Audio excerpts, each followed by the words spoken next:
guys, welcome to my video number 2. I am here to share my basic experience.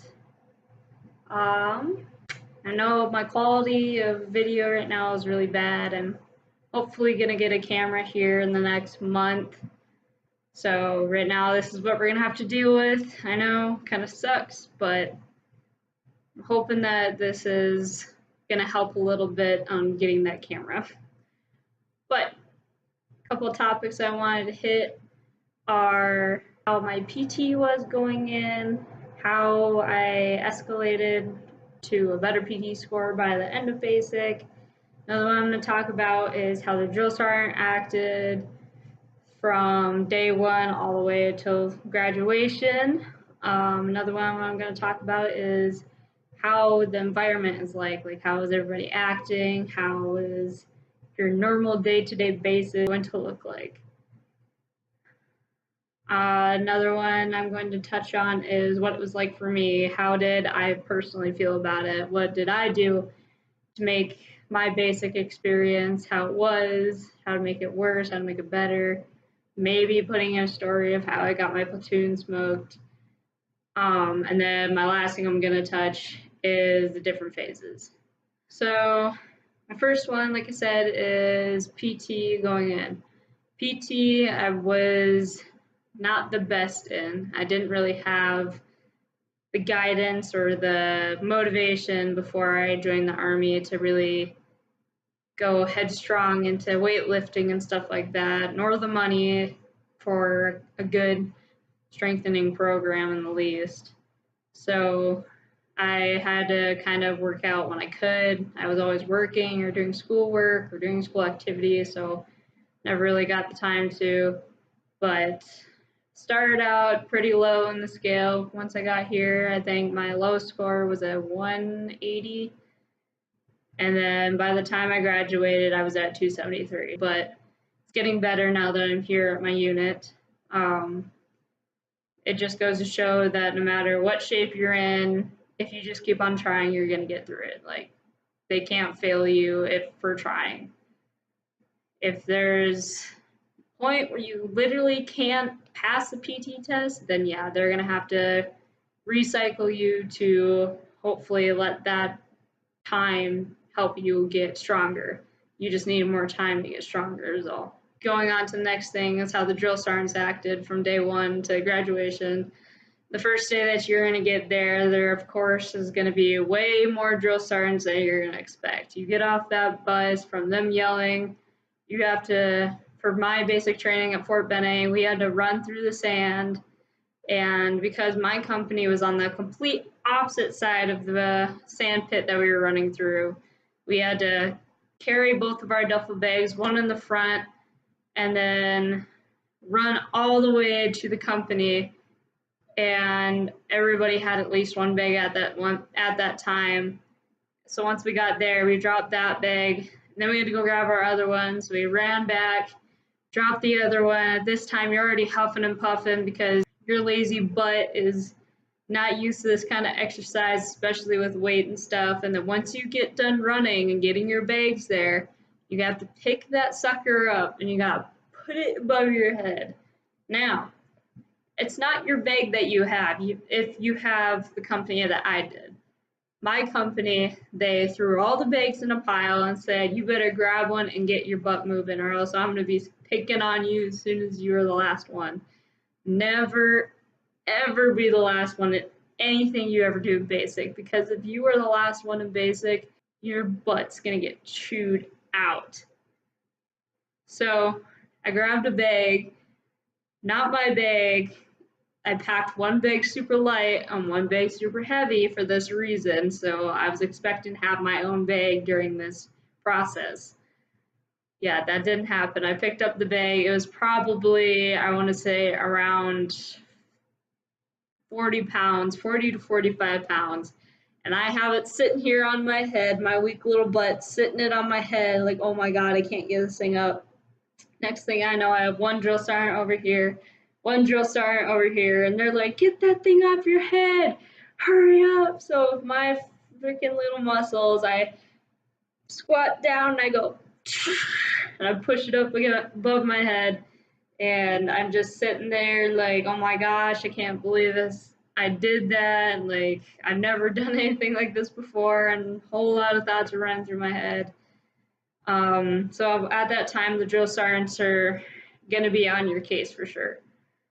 As you get into blue phase and black phase, for me, because OSA, we have one station unit training, they're going to get more and more relaxed as they're with you.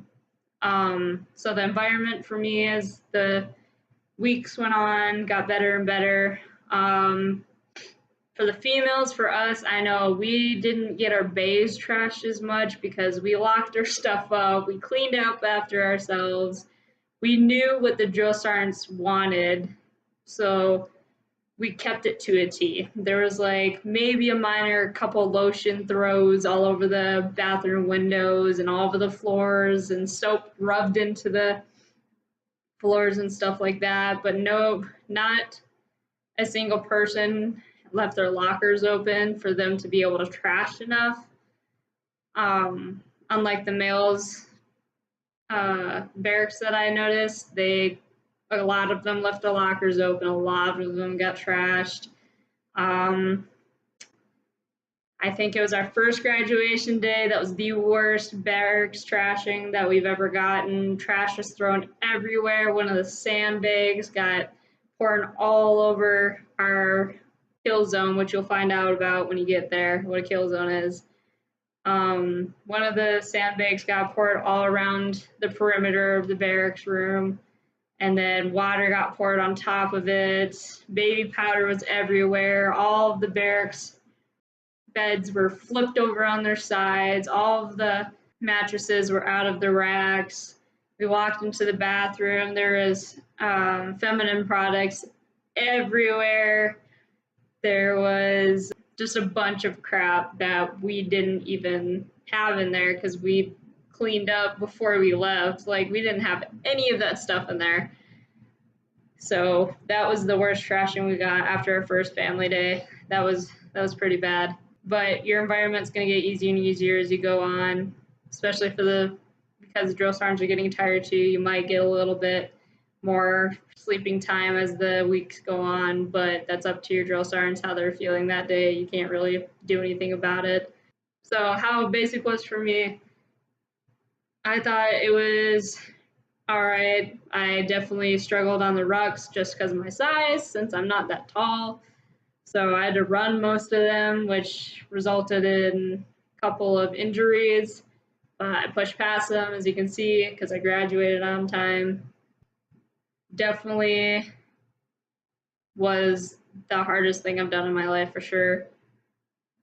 One of the things I've taken away from basic training is physical aspect is only 40%. The rest of it's all mental. As long as you push yourself through it mentally, you're going to get through it. Your body's just 40% quitting on you. The rest is just mental. As long as you push yourself mentally through an object in your way, through a challenge you have to get through, you think you can't do it, then you're not going to be able to do it. I thought at one time that I'm not going to be able to heal up, like I'm not going to be able to be at 100% like I was before I came here. So for 3 weeks, I didn't. And then I got told I was going to get recycled, and I was like, all right, you got to pull your stuff together and you got to get better. So I went and took my rehab test, and I passed it. Even though I wasn't 100% still, I got through it like I wanted to, because I did not want to get recycled, and I wanted to graduate with my class because I couldn't imagine graduating with a different class. But it was definitely an experience that needs to happen for many people. I think should go through it. For attitude problems is one of them for sure. Even though some of the people there definitely did not have their attitudes fixed, most of them got a talking to here and there. But it's my opinion. You guys think whatever you want. But so the experience for me, especially as a female too, it wasn't that bad. Yeah, sure, we have a couple of guys they're like, oh, females don't deserve to be here. Females can't do this. Females can't do that. Like, our scores, most of us did better than the males. We did faster run.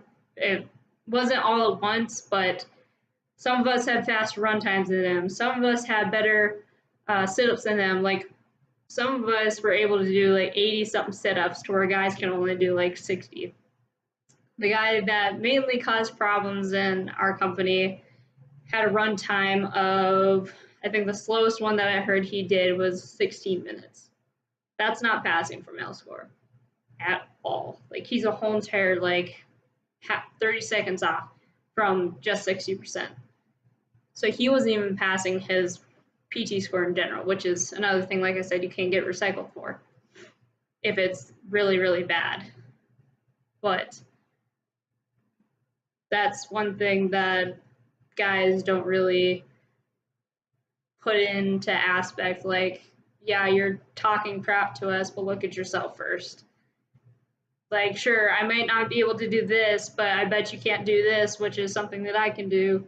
Everybody has their strong suits. That's one thing that I learned also, is everybody has a strong suit.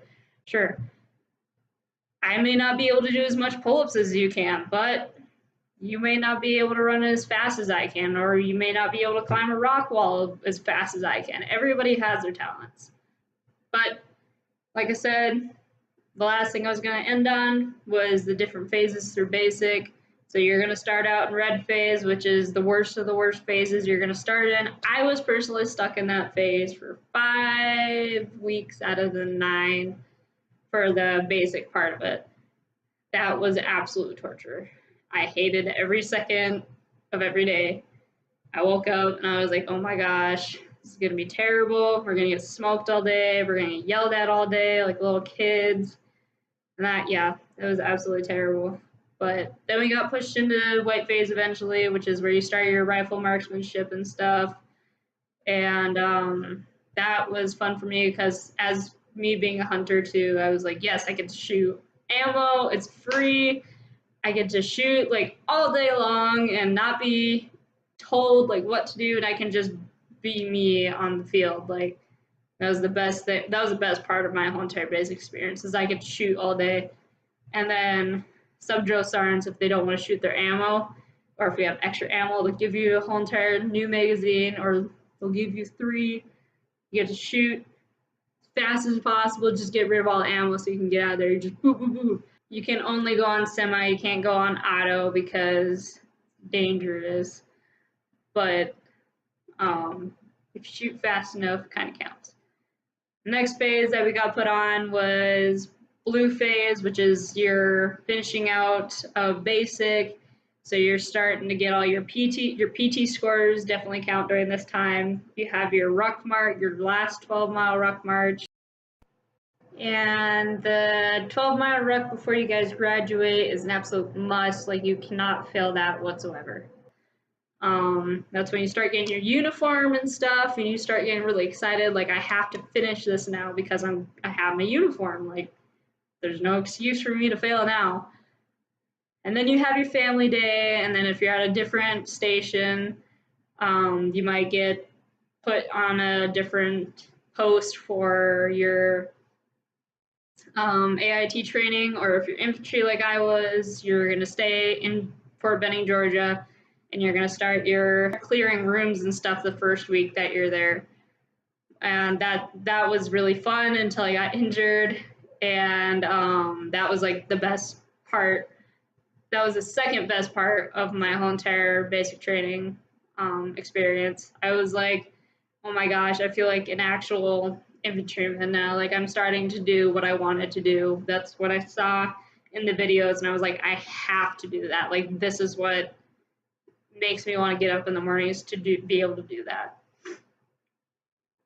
And so UO, which is urban ops, will last about a week, and you'll have the last week is when, or the last day is when you will go against the drill sergeants, and you'll find out how everything goes for your guys' basic training for that. I'm not going to give away too much because it was a lot of fun. You guys will have to experience by yourselves.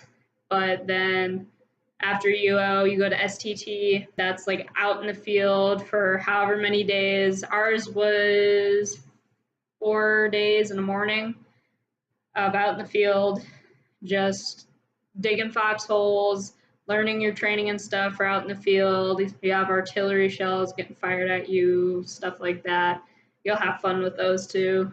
You'll do missions and stuff. I know for us, we had ALC students come in for our FTX, which is after STT. So we had sergeants and stuff that were helping us for the missions instead of the other soldiers there, such as me, lead us into a mission. So it was a little bit more help to understand how everything works with somebody who already knew what's going on. And then you'd go back to your base at night, and you guys would stay up however long your drill sergeants want to mess with you. I stayed up almost every night from either us getting blown up or another platoon at least 500 meters away. You could hear the incoming missile coming, and you'd be up on your toes like, oh my gosh, we're going to get attacked next. But FTX was pretty fun. The last night definitely sucked before the 12-mile ruck because a hurricane hit us at the time. So we had to stay up all night until I think we finally went to bed at around 12 p.m. We had to be up by 4 the next morning for our 12-mile ruck. At this point, I had the 240 gun because our initial guy who got the 240 became our platoon leader, platoon guide. So I got the 240, sucked. I hated every second of that. Of course, we switched off during the 12-mile ruck the next morning, all soaking wet boots and everything. It was we had 8 miles until we had to do a mission, a huge like op order mission thing. You guys may or may not do that, but for our company, we did. I was a 240 gunner at the time, so I was support by fire, and everybody else was like assaulting like all of these buildings. Like it was a huge like box of buildings that we just completely bombarded and invaded in. But yeah, that was probably the most fun that we had during FTX for sure, like firing as much blanks as possible. I personally had 1,400 rounds I had to get rid of. It was ridiculous. So my gun jammed, of course, because FTX, like your gun's just gonna get thrown in the dirt no matter what you do. Like you put your 240 M4, whatever you have on the ground, like it's just gonna get jammed and dirty, and you have to clean it every day. Even if you do clean it, like we got rained on the day before, so it was completely rusty, like just complete trashed. And after we got the mission done, we headed to Honor Hill 2 or 3 hours after because of weather problems, because it was absolutely disgusting outside. Like it was storming, looked like another hurricane was going to happen. And so we waited 2 to 3 hours, and then we finally went to Honor Hill, which I won't disclose any of that information for you. It was 13.2 miles, I think, total, 13.2 or 13.6, I can't remember. But it was one of the longer rucks that we had ever done. It was more fun because you were like, oh my gosh, I'm done. I have nothing left to lose. Like I'm graduating, like I'm an infantryman soldier now. Like I have completed what most people can't. And so after Honor Hill, you're going to either get a bus back. We got a bus back. After we got teased, we weren't. We were going to walk back to our barracks because it was only 2 miles away. So we were like, yeah, whatever, do it. I didn't want to because my back of my legs had completely torn open from chafing. I was bleeding down my thighs, and I was like, no, please don't. But we ended up getting a bus ride back. I didn't even want to sit on my legs. I was in so much pain. Showering was much worse. So for those of you that are going to chafe, be very cautious on showering. It hurts a lot. Once we got back to the barracks, we turned in our stuff, like our nods and everything. We turned those in, and then you get to sleep after you eat breakfast. Like as soon as you eat breakfast, you get to go sleep like all day pretty much. we kind of get to sleep because our first sergeant there didn't want us sleeping all day. So he brought us downstairs with our M4s, and we had to clean. Even though we were promised we were supposed to get our day off all day, we didn't, which kind of sucked. All of us are pretty pissed, but it's over and done with now. And then, so that was black phase. And once you get into gold phase, you're pretty much just cleaning your gear, cleaning like your IATV and everything, cleaning your ruck, taking everything apart, turning it in, taking inventory of it, and then getting the rest of your uniform, which would be your service coat, and making sure your rank and stuff is on there, make sure you have your ribbons on there, whatever. And then you guys will start practicing for ceremony, and there'll be graduation. Graduation day is pretty cool. Like, I was really excited for it, even though it was very cold outside, but it's definitely something to remember. I'm glad I went through it. I hated it, but it's a good experience to have. So I'm glad I did it. I know this video is a little bit longer, but I want to thank you guys for watching. Subscribe below, like the video if you liked it, comment below for what you want me to do next for my next video. Hope you guys have a great rest of your day. Peace out.